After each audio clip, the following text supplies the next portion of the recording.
자, 우리는 옥토퍼스를요, 삶아 먹거나 이렇게 데쳐 먹거나, 그래서 숙회라는 말로, 문어 숙회라는 말로 음식을 해서 먹죠.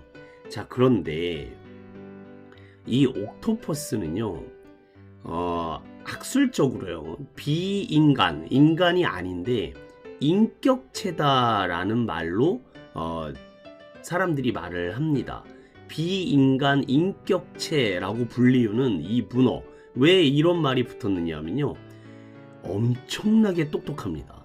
그리고 지능이 굉장히 높은 동물이에요. 그야말로 성격이라는 것을 가지고 있다 이겁니다. 그래서 단기 기억, 장기 기억을 구별할 줄 알고요, 사람을 기억하는 능력을 가질 정도로 상당히 월등한 능력을 가지고 있습니다. 심지어는 이 옥토퍼스가요, 화산의 폭발을 예측하고서 미리 피할 정도로해서요, 이 문어의 움직임을 감찰을 하면 화산이 폭발하는지 안 하는지를 알 수 있다고 해요. 그래서 문어를 바다의 현자라는 닉네임으로 부르기도 해요. 그만큼 똑똑하다 이거겠죠. 자, 우리는 이 문어를요, 다리라고 표현을 하는데 그게 틀린 표현이래요. 팔이랍니다. 팔, 머리에 달려있는 팔인데 이게 8개가 있다라는 거 상식적으로 알아두세요. 그리고 팔에는 그 빨판이 달려 있어서 뭐 먹이를 잡는다든지 어디에 붙어 있다든지 이럴 때 아주 유리하죠. 자, 그리고 이 문어, 옥토퍼스에 대해서 한 가지 상식적으로 꼭 알고 계셨으면 좋겠는 게, 문어의 심장이 몇 개가 있는지 혹시 아실까요? 이거 퀴즈 프로그램 이런 데서 많이 나옵니다. 문어의 심장은요, 하나가 아니라 3개입니다. 하나는 몸통에 산소를 공급해 주고요, 나머지 둘은 아감이나 다리에 피를 공급해 준다고 해요. 심장이 3개, 빠밤. 되게 놀랍죠. 특이한 삶의 방식이 있는데, 문어, 옥토퍼스의 수컷 있잖아요. 수컷은 암컷하고 교미를 하잖아요. 그럼 교미가 끝난 다음에 바로 죽게 되거나, 그러니까 기운이 없어서 죽는 거예요. 또는 암컷에게 잡아먹힙니다. 와, 네, 놀랍죠, 그쵸? 네, 그리고요, 이 암컷은요, 수컷과의 교미가 끝난 다음에 임신을 하게 되거든요. 그래서 이제 알을 낳아요. 근데 알이 부화될 때까지 무려 4개월, 5개월 이상 동안 아무것도 먹지 않습니다. 그리고 알을 품다가 알이 깨어날 때까지 계속 아무것도 안 먹어요. 안 먹고 굶고 있다가 알이 깨어나면 굶어 죽습니다. 그래서 이 암컷 문어는, 옥토퍼스는 모성애가 굉장히 강한 그런 동물 중에 하나로 그렇게 회자되고 있죠. 자, 근데 어쨌든 이 문어의 여러 가지 재미있는 특성을 쭉 말씀을 드렸습니다만, 옥토퍼스를 사람들이 먹는 이유가 뭘까요? 굉장히 비싼 음식이기도 하고, 사람들이 이걸 먹으면 뭐가 좋다라고 보통 얘기들을 하면서 드실까요? 바로 정력에 좋다, 기운이 난다, 보통 그런 이유로 이 옥토퍼스를 많이 드시긴 하는데, 그 이유가 뭘까요? 이유가, 사람들이 이 문어가 몸에 좋다라는 건 다 알고 있지만 그 이유를 아시는 분들이 많지가 않아요. 우리는 거기까지 공부를 해보시면 좋으실 것 같습니다. 자, 이 문어가 왜 몸에 좋느냐면요, 바로 이게 들어있기 때문에 그래요. 타우린이라는 성분이 굉장히 풍부합니다. 그래서 이 타우린을 드시게 되면 이 혈액 내 콜레스테롤을 낮추고요, 피를 맑게 해줘서요, 혈관에 탄력을 준다 이겁니다. 타우린이 어디에 많이 들어있느냐면요, 그 바카스 있지 않습니까? 동화제약에 바카스에 타우린이 1000mg씩 들어있어요. 그래서 사람들이 피곤하면 타우린을 섭취하기 위해서 바카스를 사 드시게끔 되어 있다 이겁니다. 맛도 좋고요, 사실. 근데 그 어떤 분이, 제가 이걸 설명하고 있는데 우리 학생분 중에 한 분이 타우린이 뭐냐고 물어보시더라고요. 그래서 저도 이제 이 타우린에 대해서 살펴보았습니다만, 피로 회복을 해주기 위해 해주는, 그리고 혈관을 이렇게 탄력을 주는 그런 화학 성분의 이름이 타우린이에요. 그러니까 타우린을 인터넷으로 찾아보셔도요, 이 화학 성분적인 설명만 있고 전문적인 얘기만 있고 우리가 이해하기 쉬운 그런 표현은 없습니다. 그냥 우리의 몸의 피로를 회복시켜주는 역할을 하는 화학 성분이라고 보시면 좋으실 것 같아요. 자, 어쨌든 타우린을 드시게 되면 이 간의 해독작용을 도와서요, 이 피로 회복에 굉장한 효과를 볼 수 있게 해준다. 그리고 이제 심장병과 당뇨병 이런 것도 예방을 해주고요. 이 타우린은 또 망막의 기능을 도와주어서요, 이 눈 건강에도 굉장히 효과를 많이 준다고 해요. 단백질이 굉장히 풍부합니다. 그래서 다이어트 식품으로도 이 옥토퍼스가 굉장한 인기를 끌고 있다, 이겁니다. 자, 이렇게 옥토퍼스는 정말 훌륭한 음식이에요. 단 이것만 드시면 훌륭합니다. 네, 그런데 타우린과 단백질이 풍부한 이 8개의 팔을 가진 옥토퍼스가 바로 다음에 소개시켜드리는 음식과 함께 드시면 머그나 마나, 도로아미, 타블, 관세음, 네, 그렇다, 이겁니다. 네, 그게 무엇인지 같이 보시도록 할게요. 바로 이 음식입니다. 빠밤. 네, 어떻게 읽는다고 그랬죠? 걸체라고 읽는다고 그랬어요. 자, 이 걸자가 무슨 걸자냐 하면은요, 고사리 걸자입니다. 빠밤. 네, 고사리 나물이라는 뜻이 되겠고요. 우리는 그냥 고사리라고 얘기를 하죠. 자, 상위에 아주 대표적으로 봄에 산나물로 올라오는 그런 나물인데요. 이 봄 산나물 고사리는요, 그 영어로 BRACKEN이라고 쓰시고요. 조금 어렵습니다. 고사리를 영어로 브라켄이라고 읽어요. 실제 발음은 브라켄 이렇게 읽는데, 그냥 우리는 눈에 보이는 발음대로 그냥 그대로 읽어보도록 하겠습니다. 왜냐하면 우리는 외국 사람하고 대화하는 게 아니거든요. 한국 사람들한테 내가 공부한 지식을 말씀만 하실 수 있으시면 됩니다. 그게 우리의 공부 목적이에요. 고사리를 보고 브라켄이 아주 싱싱하네, 아이고 봄이 왔나 보다, 브라켄이 벌써 나왔네, 이렇게 얘기할 줄 아시면 돼요. 거기에다가 아유, 걸체가 요즘은 너무 비싸, 걸체를 먹고 싶네 라고 하시면서 한자어도 함께 사용하시면 공부하신 티가 팍팍 나고요, 사람들이 다시 한번 여러분을 쳐다보시게 됩니다. 눈빛을 반짝반짝 거리시면서 대단하신 분이다, 이렇게 생각이 드실 거예요.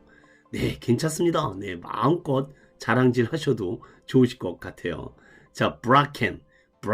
네, 이게 고사리입니다. 영어 단어 꼭 알아두시는데, 이 브라켄은요, 별명이 있어요. 앞서 말한 문어의 별명이 바다의 현자라고 불릴 만큼 똑똑하다고 그랬잖아요. 이 브라켄의 별명은요, 산에서 나는 소고기다 라는 별명이 있습니다. 퀴즈 프로그램에도 많이 나옵니다. 산에서 나는 소고기라고 불리우는 이 야채는 뭐 이러면서요. 네, 산에 있는 소고기 뭘까요? 고사리입니다. 브라켄 꼭 기억해 두시고요. 그만큼 영양가가 풍부하다는 뜻이겠죠. 말려서도 먹을 수 있긴 합니다만, 사람들이 말려서 먹기도 하지만, 네, 쪄서 많이 먹죠, 그렇죠? 사계절 내내 밥상을 풍요롭게 하는 음식이 바로 브라켄입니다.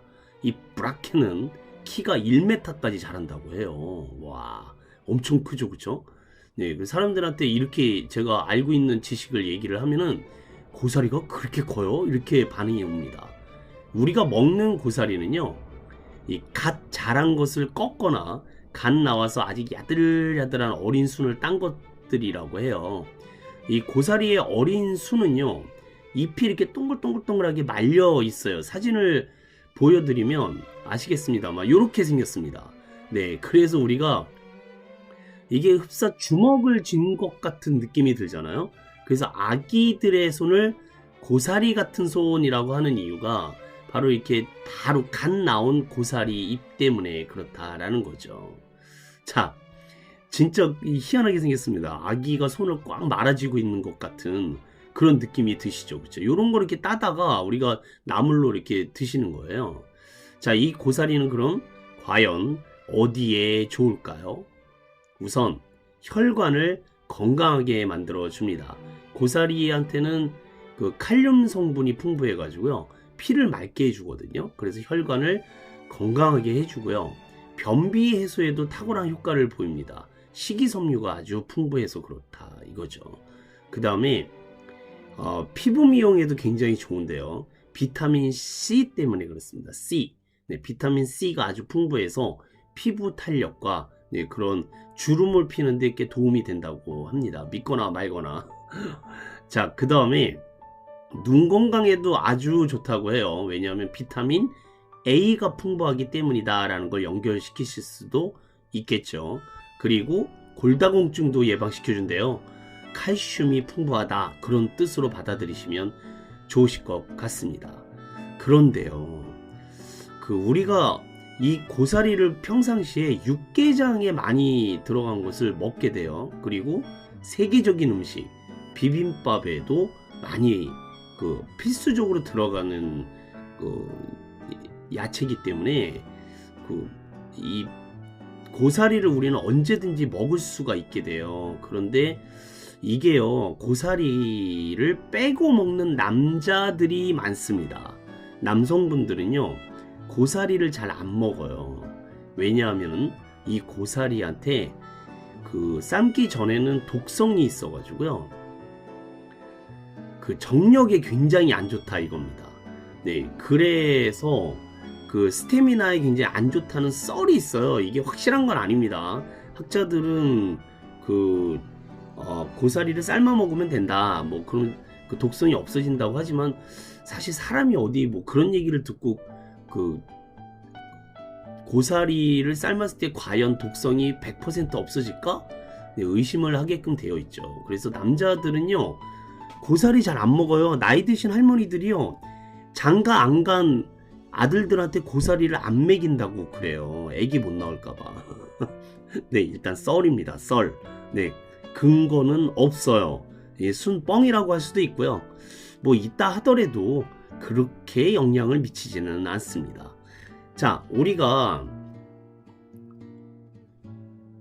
각각 음식을 먹게 되면은 너무나도 몸에 좋은 음식이지만 이렇게 문어하고요, 고사리하고 옥토퍼스와 브라켄을 같이 드시게 되면 안 된다라는 것이 오늘의 결론입니다. 자, 그 이유를 제가 문장으로 만들어 봤습니다. 오늘의 상식 문구가 되겠습니다. 빠밤! 네. 8개의 팔을 가진 문어는요, 타우린과 단백질이 풍부해요. 그래서 스태미나에 상당한 도움이 될 수 있지만 위가 안 좋은 사람들에게는요, 소화가 안 될 수 있습니다. 거의 안 됩니다. 네, 거기에 육개장과 비빔밥에 들어가는 고사리까지 넣어 먹으면 정력도 약해집니다. 물론 아까 말씀드린 대로 실제로 정력이 약해지느냐, 그거는 근거 없는 얘기긴 해요. 하지만 사람들이 이렇게 많이 알고 있어요. 그러니까 만약에 몸이 안 좋거나 소화가 안 되시는 분들 있잖아요. 이런 분들한테 이렇게 얘기를 하면 안 드실 수 있다 이거죠. 네, 야, 정력 약해진대, 먹지 마, 뭐 이런 식으로요. 그래서 문어와 고사리는 상극의 음식입니다. 문어가 몸에 좋긴 한데요, 이게 씹히지도 않고요, 아주 너무 질겨가지고 정말 잘 찌지 않으면 먹기가 굉장히 힘들 때가 많이 있습니다. 그러니까 당연히 제대로 씹지도 않은 채 꿀꺽 삼키는 경우가 아주 다반사고요. 고사리는 질기죠. 원래 자체가 좀 질깁니다. 그래서 이 두 가지를 같이 먹으면 위가 안 좋으신 분들은 반드시 소화불량이 생긴다 이겁니다. 예, 저도 그런 이유 때문에 문어를 먹으면 별로 속이 안 좋더라고요. 네, 그래서 조금 꺼려지는 음식이기도 합니다. 좋아하기는 하는데 고사리는 당연히 맛도 없고요. 제가 보기엔 개인적으로는 별로 이렇게 좋아하는 음식은 아닙니다. 이 두 가지 음식을 어떻게 같이 먹는 일이 있느냐, 연결이 잘 안 된다라고 생각하시는 분도 있긴 합니다만, 그래서 제가 써놓은 거예요. 육개장 드실 때, 그리고 비빔밥 이런 거 드실 때 고사리 드시잖아요. 네, 그리고 제주도 음식을 드시게 되면요, 문어가 나오면 고사리도 같이 나와요. 이게 그런 축제가 있습니다. 고사리 축제도 있고요. 근데 문어하고 꼭 고사리가 같이 나오는 경우가 있습니다. 그때 알고 계시면 도움이 되시겠죠. 이 문어하고 고사리를 따로따로 드시면 괜찮은데 함께 드시면 소화불량 때문에 그 맛있게 드시고 화장실을 들락날락거리시거나 소화제를 먹게 되시는 그런 결과가 나타나게 된다 이겁니다. 네, 어쨌든 뭐 그렇다 이거죠. 여기에 딱 맞는 분들이 있기 때문에 네, 알고 계시면 상식적으로 도움이 되시리라 믿습니다. 자, 이 문장을 가지고 우리가 영어 단어로 바꿔 볼게요.